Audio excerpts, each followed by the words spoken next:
Selamat siang semua. Pada pertemuan ini kita kembali di mata kuliah sistem operasi. Yang kali ini kita akan membahas suatu proses atau proses pada sistem operasi. Itu yang bagaimana kita lihat. Ya, proses sendiri adalah program yang sedang dieksekusi ya. Jadi beberapa kumpulan program yang sedang dieksekusi, terus kemudian proses sendiri merupakan unit kerja terkecil dari suatu sumber daya dan juga dari sumber daya yang dijadwalkan oleh sistem operasi. Jadi proses itu adalah unit yang terkecil. Terus pada SO modern ini pengertian secara umum ya. Pada SO modern atau sistem operasi modern dibedakan lagi antara proses dan thread. Bagaimana itu? Jadi proses itu unit pemilikan sumber daya ya yang terkecil, sedangkan thread itu unit penjadwalan. Jadi di dalam satu proses itu akan banyak thread ya. Jadi bisa dikatakan pembentuk proses itu adalah thread seperti itu. Jadi satu proses itu bisa mengandung yang dinamakan multi thread. Nah, proses sendiri di dalam sistem operasi dikelola ya. Semua proses itu dikelola, terus kemudian dialokasikan dengan sumber daya yang ada di dalam komputer, kemudian mengikuti kebijakan sendiri dari suatu sistem operasi. Terus kemudian istilah-istilahnya dalam proses ada multiprogramming atau multitasking, menjalankan program secara bersama-sama lebih dari satu program ya. Terus kemudian multiprocessing, menjalankan banyak proses, banyak thread dalam satu waktu. Nah, 1-2 ini dilakukan oleh satu komputer. Sedangkan distribute processing atau computing ini banyak proses yang dilakukan oleh banyak komputer. Tentu saja komputer itu dihubungkan dengan suatu jaringan komputer. Itu distribute processing. Jadi proses yang banyak dilakukan oleh banyak komputer. Contoh contoh singkatnya adalah sederhananya kalau Anda ke supermarket itu kan banyak komputer kasir ya, banyak komputer memproses aplikasi kasir begitu. Tetapi database-nya tetap satu. Seperti walaupun berapa lantai mall itu atau supermarket itu, tetapi untuk aplikasi kasirnya, untuk jual belinya tetap satu program yang diproses oleh banyak sekali komputer ya, dan banyak sekali proses. Nah, itu istilah pada proses. Nah, sekarang kita lihat kebutuhan utama untuk pengendalian proses. Itu ada interleave ya. Interleave itu sistem operasi harus melakukan interleave ya, atau penjadwalan dan penyetopan penjadwalan ya, untuk memaksimumkan penggunaan proses sambil menunggu waktu yang memadai. Artinya tidak semua proses akan dieksekusi secara bersama-sama. Karena apa?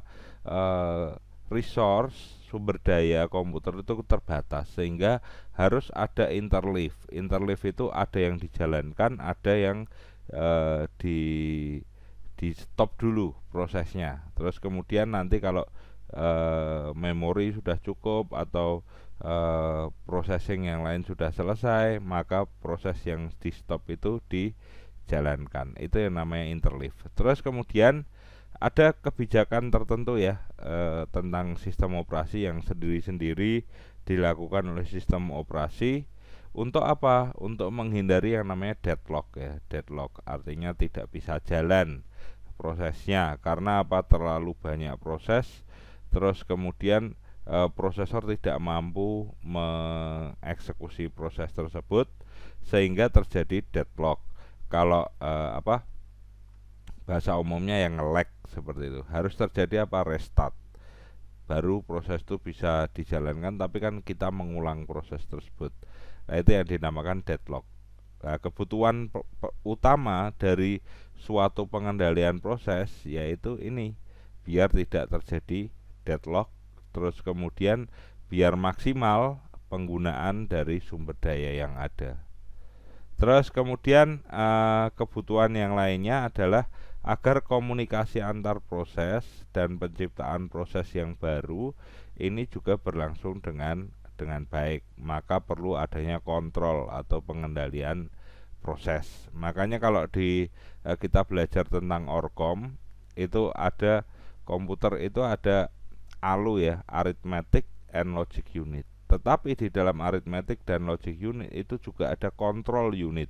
Yang apa? Yang mengontrol agar jangan sampai proses yang dikerjakan CPU atau prosesor itu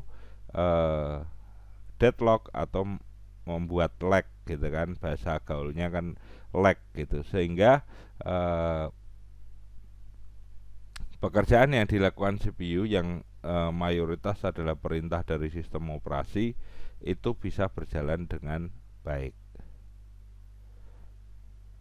Ya, kita lihat beberapa state atau dasar dari proses atau status-status dari proses. Yang pertama running, berarti proses tersebut atau instruksi tersebut sedang diproses.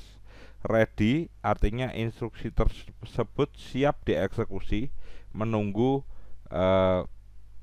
perintah dari sistem operasi dan prosesor. Block ya, proses itu sedang diberhentikan ya. Kalau semua sudah selesai maka ini bisa ditinjau kembali blok ini apakah nanti akan di running atau sementara di ready atau tetap block. Nah, gambarannya seperti ini. Jadi kalau proses input dia prosesnya ready ya, terus kemudian running dikerjakan ya. Dikerjakan ada dua ya. Kalau memang itu harus diberhentikan berarti dia block, atau diberhentikan stop ya. Tapi kalau diberhentikan sementara berarti dia akan ready. Baru ini terjadi output di sini. Completion, complete, eksekusinya complete. Seperti itu. Terus kemudian itu 3 state. Nah, kalau 5 state itu ada beberapa tambahan. Jadi ada ready, ada running, ada block ini. Tetapi di dalam ready itu juga ada suspend ready. Artinya dia sudah ready tapi tidak diaktifkan ready-nya. Terus kemudian suspend block ya. Block ini nanti bisa jadi ready ya. Bisa jadi ready, tetapi ternyata suspend ini berarti antrian bloknya juga banyak. Jadi ini yang lebih kompleks ya. State proses ada 5 jenis state proses. Ready dibagi menjadi ready dan suspend ready. Kemudian block dibagi menjadi block dan suspend block. Semuanya outputnya adalah harus di running dulu baru output. Nah, itu tentang state proses, 5 state proses ya. Oke, saya kira itu. Kita ketemu lagi di pertemuan akan datang di materi-materi berikutnya tentang sistem operasi, dan saya ucapkan selamat siang semuanya.